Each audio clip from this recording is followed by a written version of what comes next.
যে আমেরিকা আলোচনাতেও এই হরমুজটা ঢুকে গেছে। হরমুজ তো ইরান কন্ট্রোল করছে।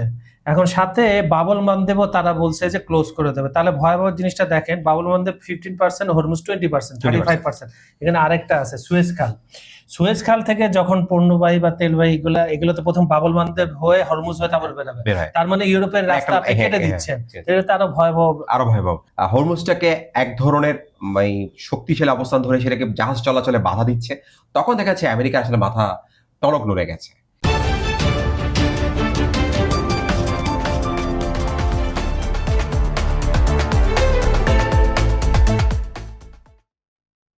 সুপ্রিয় দর্শক, খবর সংযোগ টক শোতে আপনাদের স্বাগতম।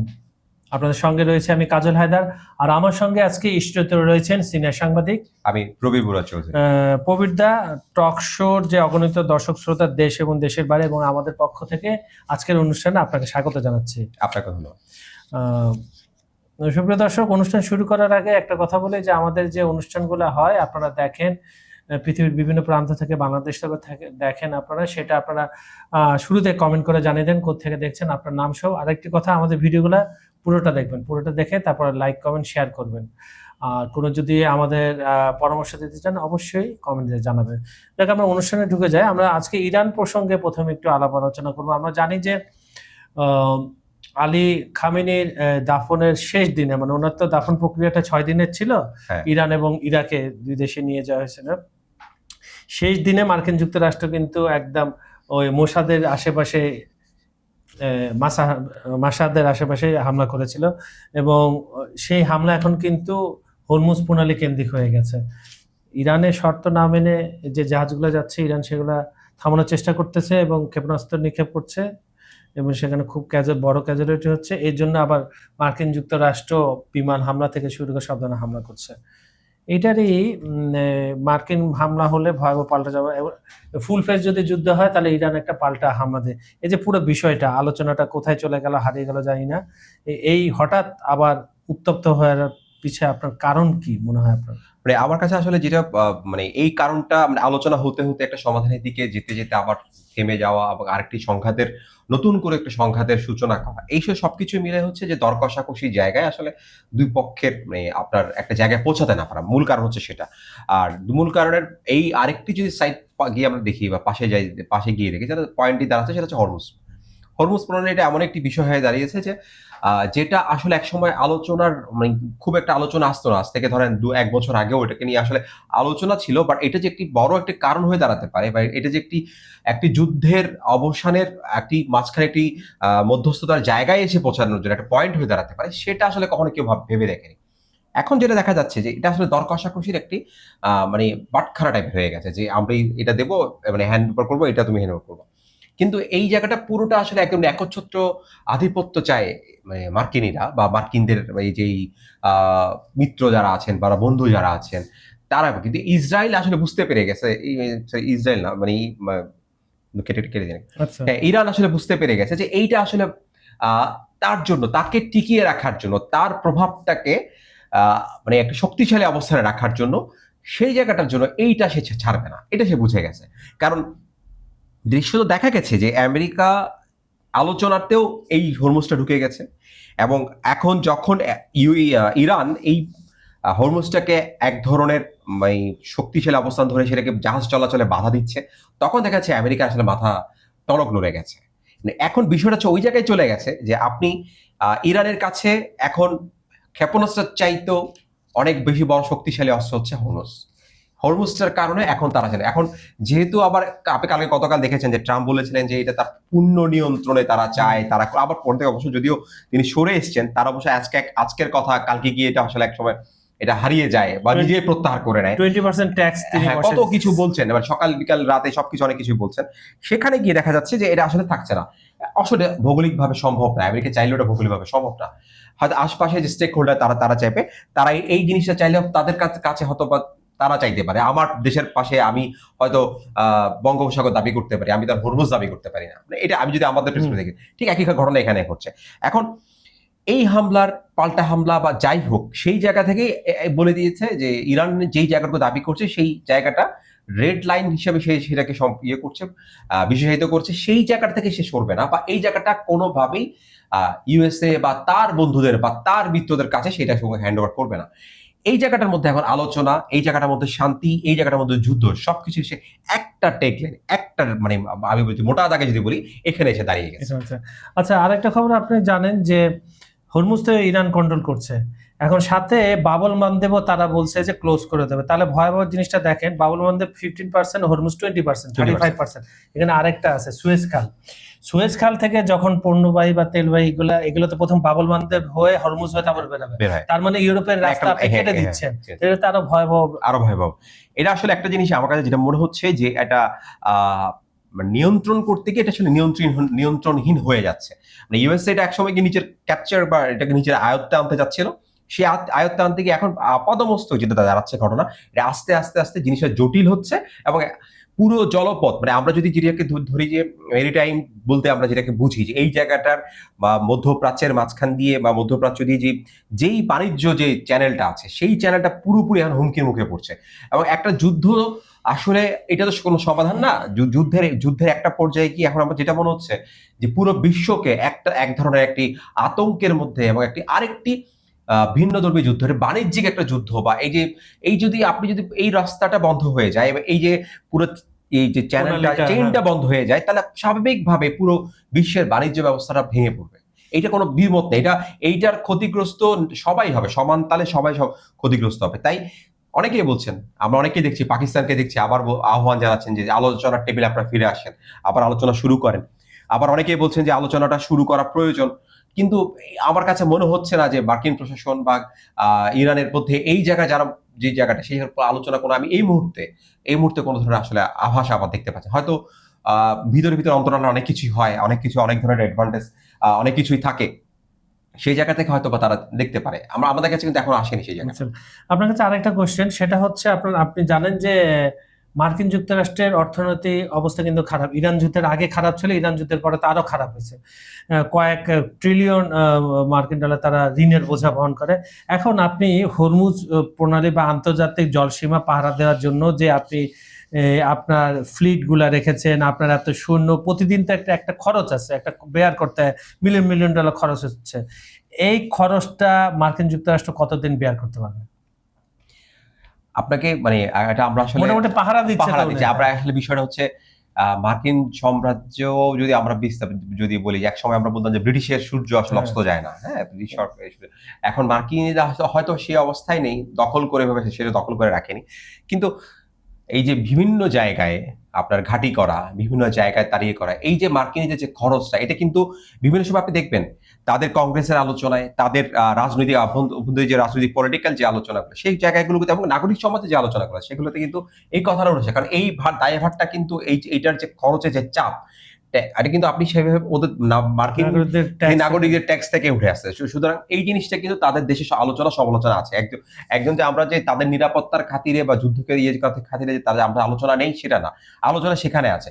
সমস্যাটা হচ্ছে এই জিনিসটা মাঝখানে একটু কমিয়ে আনা বা মাঝখানে একটু নিয়ন্ত্রণ করা। কিন্তু সাম্প্রতিক সময় আমরা দেখেছি এটা কিন্তু মানে সুদূর প্রসারী কোনো ফল ভালো হয় না। যেমন আপনি আফগানিস্তানের তাদের যখন একটা বিশাল, তারা কিন্তু আফগানিস্তানে সরে যাওয়ার অনেকটা কারণের মধ্যে এটা কিন্তু একটা কারণ ছিল। কারণ ওখানে তাদের যে এস্টাবলিশমেন্টের যে খরচটা, সেই ব্যবহারটা তারা নিতে পারছিল না। এবং বিভিন্ন জায়গায় কিন্তু তারা আসলে গুটিয়ে, এবং আফগানিস্তানটা একটা সবচেয়ে বড় উদাহরণ। এবং সেই জায়গায় কিন্তু অনেক সময় আমরা মনে করেছিলাম যে আসলে এই ডিসিশনটার পরে মার্কিন প্রশাসন হয়তো বা ইউএসএ থেকে এই জিনিসটা আসলে তারা চিন্তা করবেন। এটা আসলে বিভিন্ন ক্ষেত্রে চিন্তা করবো, কারণ তাদের তো ছড়িয়ে ছিটিয়ে রয়েছে ঘাটিগুলো, তাদের অনেক কিছুই তাদের মানে অনেক জায়গায় তাদের ইনভেস্টমেন্ট তো প্রচুর করতে হয়, সেই জায়গাতে তারা হয়তো চিন্তা করবেন। কিন্তু তাদের এই জিনিসটা যেটা হয়ে গেছে যে মানে হয়তো একটা প্রশাসন বা একটা সময় গিয়ে চিন্তা করে, পরবর্তীতে দেখা যায় আসলে সেটা আবার তারা ফিরে আসে। কিন্তু এখন যেটা মধ্যপ্রাচ্যে দেখেন, মধ্যপ্রাচ্যে কিন্তু প্রচুর পরিমাণে তাদের ঘাঁটি রয়েছে, মধ্যপ্রাচ্যে বিভিন্ন দেশে ঘাঁটি রয়েছে। এগুলোর খরচ কিন্তু বিশাল, এগুলো খরচ কিন্তু প্রচুর। কারণ হচ্ছে পেট্রো ডলারের উত্থান তো সেই আপনার 70 দশকের পর থেকে মধ্যে সৌদি আরব থেকে শুরু করে, মানে সেই ইরানের কারণে এবং চীন রাশিয়ার কারণে পেট্রো ডলার কিন্তু একটা হুমকির মুখে। আচ্ছা, আমরা একটু ইরান প্রসঙ্গ থেকে একটু সরে আমরা একটু চীনের দিকে যাই। আমরা জানি যে মধ্যপ্রাচ্যে যে ইরান কিন্তু ফ্যাক্টর না, ফ্যাক্টর হচ্ছে চীন মার্কিন যুক্তরাষ্ট্রের জন্য। আর চীন হচ্ছে আপনার ইরানের বন্ধু বা যেটাকে বলেন ব্যবসায়িক পার্টনার। কেন পুরো ইরান সহ পুরো মধ্যপ্রাচ্য জুড়ে কিন্তু চীনের প্রচুর ইনভেস্টমেন্ট রয়েছে এবং চীন চাচ্ছে নির্বিঘ্নে সেই ইনভেস্টমেন্টগুলো উঠায় নিতে, আর এর জন্য তার এখান থেকে মার্কিন যুক্তরাষ্ট্রের থেকে সরাতে চায়। তো সেই বিশ্ব জুড়ে আপনি যদি দেখেন যে চীনের গ্রহণযোগ্যতা বাড়ছে আর যুক্তরাষ্ট্রের প্রভাব কমছে, এটা একটা গবেষণায় আসছে। এটা একটু ছোট্ট করে আমাদের দর্শকদের বলেন। আসলে এই জিনিসটা আসলে আমরা জানি যে মার্কিন যুক্তরাষ্ট্রের এখনো পর্যন্ত প্রভাব যদি আমরা চিন্তা করতে, সেই প্রভাবটা খুব যে কমেছে আসলে তা না। তার রাজনৈতিক প্রভাব, অর্থনৈতিক প্রভাব, সব ক্ষেত্রে মার্কিন যুক্তরাষ্ট্রের একটা প্রভাব আছে। প্রভাব হচ্ছে, যদি আপনি বলেন তাহলে আমি বলবো যে তাদের যে মিডিয়া গুলো আছে সে প্রভাব সব দিক থেকে না, প্রভাব যে সবসময় ইতিবাচক প্রভাব হয় তা তো না। হ্যাঁ, মানে অ্যাসিমেট্রিক ওয়ারের মধ্যে এগুলো প্রভাব যে আসলে ইতিবাচক হয়, বা প্রভাব যে সবসময় যে আমরা আসলে দৃশ্যটা আসলে যে সত্যিকারের যে চিত্র সেটা দেখতে পাই সেটা না। এটা হচ্ছে তাকে ভয় পেয়ে হোক অথবা তার কাছে নথি স্বীকার করে হোক, তাদের সাথে ব্যবসা বাণিজ্য প্রভাবটা আছে। এখানে যে জরিপটার কথা আপনি বলছেন, এটা খুব ইন্টারেস্টিং একটা জরিপ। এই কারণে আসলে এখানে ইন্টারেস্টিং, এখানে 2-3টা লেয়ারে জরিপটা তার একটা রেজাল্ট এসেছে। প্রথম লেয়ারে যদি আপনি দেখতে চান তাহলে হচ্ছে উচ্চবিত্ত বা উচ্চ আয়ে যে দেশগুলো, সেই দেশগুলোর একটা মতামত আছে, মধ্যম আয়ের দেশগুলোর একটা মতামত আছে, এবং পরবর্তীতে বাকিদের একটা মতামত আছে। এখানে খুব ইন্টারেস্টিং যে উচ্চ আয়ের দেশগুলো স্বাভাবিকভাবেই তারা ইউএসএ কে করছে, এবং তাদের কিছু পলিটিক্যাল থিঙ্কিংও আছে। যেমন স্বাভাবিকভাবে ভারত কখনো চীনের পক্ষে যাবে না, এটা তো আমরা দৃশ্যত বলতেই পারি। হ্যাঁ, এটা সত্য কথা। এবং সে ভারত যথারীতি ইউএস এর পক্ষে দাঁড়িয়ে রয়েছে। আবার উল্টো দেখা যাচ্ছে পাকিস্তানের জনসাধারণ, পাকিস্তানের যে তারা কিন্তু আবার চীনের প্রতি ঝুঁকে আছে। এই যে এগুলো হচ্ছে আবার মূল ট্র্যাকের বাইরে এসে এই জরিপে আলাদা কিছু চিত্র পাওয়া গেছে। এখন বিষয় হচ্ছে এই জিনিসটা কেন হচ্ছে? খুব স্বাভাবিক একটা বিষয়। চীন কিন্তু, আপনি যদি বিনিয়োগের ক্ষেত্রে দেখতে চান, মধ্যম আয়ের দেশগুলোতে চীনের কিন্তু বিনিয়োগটাকে বিস্তার লাভ করছে। কারণ যেটা আপনি বাংলাদেশ দেখতে পারেন বা বিভিন্ন দেশে দেখতে পারেন, বিভিন্ন দেশে এই জায়গাগুলোতে চীন কিন্তু তার বিনিয়োগটাকে, ইনভেস্টমেন্টটাকে এমন ভাবে নিয়ে গেছে, ওই রাষ্ট্রের সাথে তার একটা পারস্পরিক সম্পর্ক বৃদ্ধি করছে। এবং আমার কাছে মনে হচ্ছে এই সম্পর্কটা এই জায়গায় এই জরিপে একটা প্রভাব রেখেছে। এখন উচ্চ যে দেশগুলো, যেমন পোল্যান্ড বলেন বা যুক্তরাজ্য, দাদা এই জায়গাটা আমি আসি, আপনার উত্তরটা আমি সহজ করে দিই আরো সুন্দরভাবে দর্শকরা আপনার কাছ থেকে। যেহেতু মাত্র 6টা দেশতে যুক্তরাষ্ট্রকে সমর্থন করছে যে তারা এখনো থাকবে, এর মধ্যে দেখেন পোল্যান্ড, ফিলিপাইন, দক্ষিণ কোরিয়া, ভারতকে বাদ দিলাম, জাপান, ইসরায়েল, সব দেশে কিন্তু মার্কিন যুক্তরাষ্ট্রের ঘাঁটি আছে। আর ভারত হচ্ছে আপনার, যেহেতু চীনের সাথে আপনি বললেন না, তাহলে এখানে তো ঘাঁটি থাকা অবস্থাতে সমর্থন এইটাই হচ্ছে সবচেয়ে ইন্টারেস্টিং বিষয়, যে আমি আয়ের দিক থেকে দুটো দেশকে আলাদা করলাম, হচ্ছে ভারত আর ওদিক থেকে হচ্ছে আপনার জাপান। এরা আসলে মানে প্রথম অনেক আগে থেকেই ইউএস এর সাথে তাদের রাজনৈতিক একটা সম্পর্ক রয়ে গেছে। হ্যাঁ, বাকিগুলো হচ্ছে আপনার যে ঘাঁটি আছে, তারপর হচ্ছে জাপানেও ঘাঁটি আছে। সবচেয়ে এই বিষয়গুলো তো আসলে তাদের, আর ইসরায়েলের কথা তো এখানে নতুন করে বলার কিছু নেই। এখন বিষয়টা হচ্ছে, আমার কাছে যে জিনিসটা সবচেয়ে ইন্টারেস্টিং লেগেছে, যে পাকিস্তানের আয়ের বা ইনভেস্টমেন্টে, যে আমরা জানি যে তার একটা বিশাল একটা এখানে ইনভেস্টমেন্ট আছে, আমেরিকারও একটা কিন্তু সম্পর্ক আছে অবশ্যই। হ্যাঁ, এই জায়গাটা এসে কিন্তু পাকিস্তানের রেজাল্টটা কিন্তু একটু চীনের দিকে। এই বিষয়টা আসলে সবচেয়ে আমার কাছে এই জিনিসটা ইন্টারেস্টিং লেগেছে। তারা এখানে পাকিস্তানকে আমরা আসলে সবসময় যে একটা দেখি না, যে তার একটা ভারসাম্য রক্ষা করে চলা যার একটা বিষয় থাকে, পাকিস্তান আসলে ঠিক এই ক্ষেত্রে এই ভারসাম্যটা চীনের দিকে চলে গেছে। আসলে এটা ইউএস এর দিকে যতটা থাকার কথা ছিল, সেটা ক্ষেত্রে থেকে তারা আস্তে আস্তে ক্রমবর্ধমান দিকে, যে চীনের দিকে তাদের সম্পর্কটা ডেভেলপ করছে। এটাই আসলে। আর জিওপলিটিক্স এ তো সবসময় এটা তো আসলে জেনুইন যেটা কথা বলা, দাদা আপনি জানেন, দর্শকরা জানেন, যে কেউ কারো বন্ধু না, কেউ কারো শত্রু না, যে যার স্বার্থে রাখে। আচ্ছা, আমরা একটু একটা খারাপ খবর আরেকটা বলি। আপনি জানেন যে গতকাল বৃহস্পতিবার আপনার বঙ্গোপসাগরে মিয়ানমার উপকূলে 2টা নৌকাডুবি হয়েছে এবং 530 জন রোহিঙ্গা, সম্ভবত ওনাদের শরীর সমাধি হয়েছে। রোহিঙ্গা সমস্যা এখনো প্রকট, তারা সম্ভবত কোনো জায়গায় পুশিন বা এটাই ছিল। এটা খুবই একটা হৃদয় বিদারক ঘটনা, কারণ এই জাতিকে আপনার মিয়ানমার রাখতে চাচ্ছে না অন্য দেশ। আমরাও এটার ভুক্তভোগী। এত লাখ প্রায় অফিসিয়ালি আনঅফিসিয়ালি সম্ভবত 12 লাখের বেশি রোহিঙ্গা রয়েছে। এই দিকটা আপনি কিভাবে দেখছেন? আপনি যে আসলে রোহিঙ্গার ক্রাইসিসটা এক সময় ছিল এই অঞ্চলের, এখন মানে বেশি পুরোটাই আমার কাছে কেন জানি মনে হচ্ছে সাম্প্রতিক সময়ে ঠেলে এটা বাংলাদেশের দিকে ক্রাইসিসটা দিয়ে দেওয়া হচ্ছে। আচ্ছা, সে বিষয়ে আসি। তার আগে এই যে ঘটনা ঘটছে, এটা কিছুদিন পর পরই ঘটনা ঘটছে। এটা আসলে বেশিরভাগই যেটা হয় যে সমুদ্রপথে এই মালয়েশিয়া যেতে চাওয়া বা বিভিন্ন জায়গায় যেতে চাওয়া চাই, যারা যেতে চায় তাদের ক্ষেত্রে হয়, এবং দুর্ভাগ্যজনকভাবে এই ঘটনাগুলো কিন্তু ঘটছে। এবং এই ঘটনাগুলো নিয়ন্ত্রণ করার বা এই ঘটনাগুলো না ঘটার জন্য কোনো ধরনের পদক্ষেপ আন্তর্জাতিকভাবে কোনো নেওয়া হচ্ছে। এটা আসলে বাংলাদেশ চাইলে কিন্তু একাই এই জিনিসটা নিতে মানে আপনার হ্যান্ডেল করতে সর্ট করতে পারবে না। কিন্তু এখন বিষয় হয়ে গেছে, আপনি আরো একটা ইন্টারেস্টিং বিষয় আমি আপনাকে বলি। আমি এই বিষয়টা নিয়ে কয়েক দফা আমার কাজ করার আছে, সুযোগ হয়েছিল। এই কাজটার মধ্যে দেখা যায় জানেন, এই যে রোহিঙ্গাদের সাথে কিন্তু এই অঞ্চলের, শুধু রোহিঙ্গা না, এই অঞ্চলের কক্সবাজার বেল্ট থেকে, টেকনাফ বেল্ট থেকে অনেক বাংলাদেশি এটা থাকে। আমরা দেখছি মানে বিভিন্ন যখন এই নৌকাডুবির কথা আসে তখন কিন্তু যখন মারা যাওয়ার তালিকা তখন বাংলাদেশিও থাকছে। এই যে চক্রটায় দেখি নিয়ে যায় এভাবে, সেখানে বাংলাদেশি থাকছে, মিয়ানমারও লোক থাকছে, মানব পাচারকারীর কথা আপনি বলছেন। হ্যাঁ, এই যে মানব পাচার এই জায়গাটা বা এই জায়গাটার মধ্যে কিন্তু দেখেন এটা একটা যুদ্ধ চলছে, এটা একটা ক্রাইসিস চলছে, সেখানে কিন্তু মানব পাচার একটা ব্যবসা হয়ে দাঁড়িয়ে গেছে।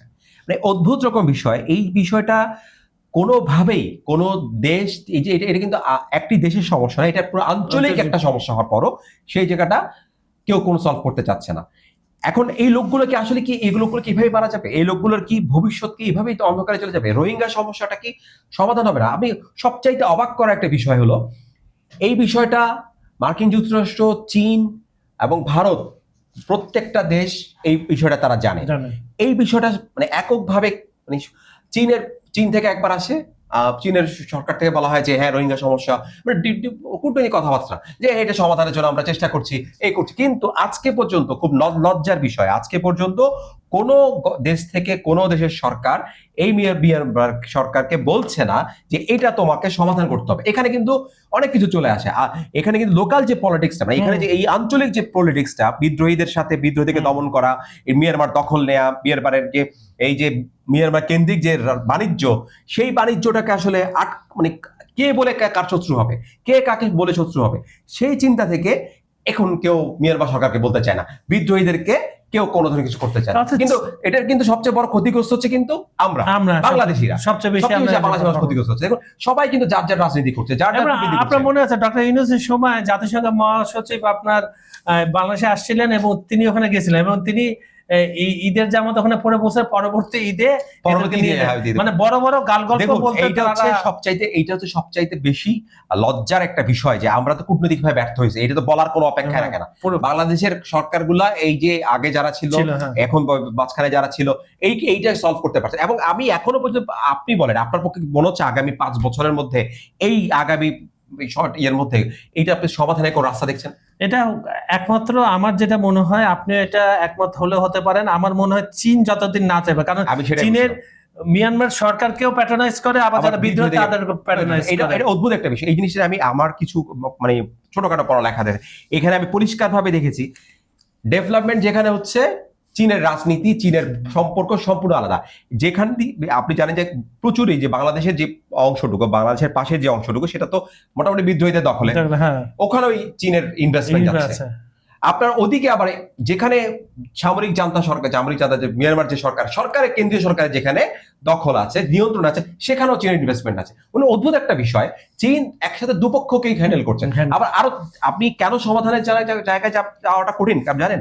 সেটা হচ্ছে এই যে রোহিঙ্গা সমস্যা, এই যে রোহিঙ্গাতে আসলে বিদ্রোহীরাও নিতে চাইছে না। সেটাই, হ্যাঁ, বিদ্রোহী নিতে চাচ্ছে না। আপনি আবার সামরিক জান্তা তো নিতে চাইছেই না, বিদ্রোহী নিতে পারছে না। এখন তাহলে এই রোহিঙ্গাগুলো কি সব, এখন আমি জানি না ওখানে কতটুকু অবশিষ্ট আছে রোহিঙ্গা, সেই রোহিঙ্গাগুলোকে আসলে সব নাকি সেগুলোকে আবার একসময় গিয়ে বাংলাদেশে পাঠিয়ে দেবে। এখন পুরোটাই চীনের কাছে, চীন আসলে দুদিক থেকেই অ্যাডভান্টেজটা নিচ্ছে। আচ্ছা, আমরা অনুষ্ঠানের শেষ পর্যায়ে একটু ছোট করে একটা নিউজ আপনি দর্শকদের বলবেন। একটা নিউজ অনেক সামনে আসছে, এটা গতকালের নিউজ ছিল। সেটা হচ্ছে ভারতের বৃহত্তম পরমাণু বিদ্যুৎ কেন্দ্রের তথ্য ফাঁস। এটা কিভাবে কি হলো একটু সংক্ষেপে বলেন আমাদের অনুষ্ঠান। এটা আসলে এটা গতকাল থেকে যখন এটা হচ্ছে ডেভেলপমেন্ট হচ্ছে, তখন দেখতে পেলাম যে রিলায়েন্স গ্রুপের একটি আপনার বিদ্যুৎ কেন্দ্র, পারমাণবিক বিদ্যুৎ কেন্দ্র, এখানে এখন পাল্টাপাল্টি দোষারোপ চলছে।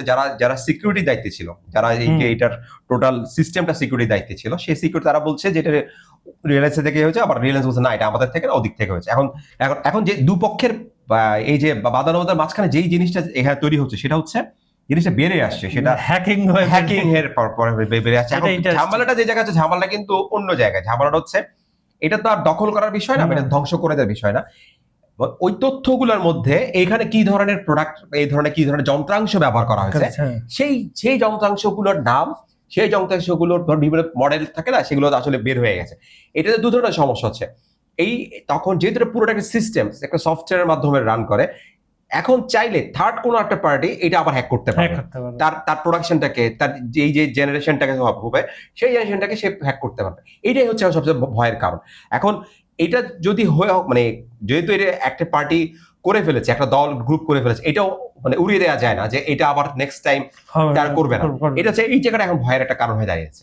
আচ্ছা, ধন্যবাদ দাদা আপনাকে। খুব সুন্দর করে প্রতিটা বিষয় আপনি সহজ ভাষা যুক্তি সহকারে দর্শকদের বোঝানোর চেষ্টা করেছেন। আশা করি দর্শকরা বুঝতে পেরেছেন।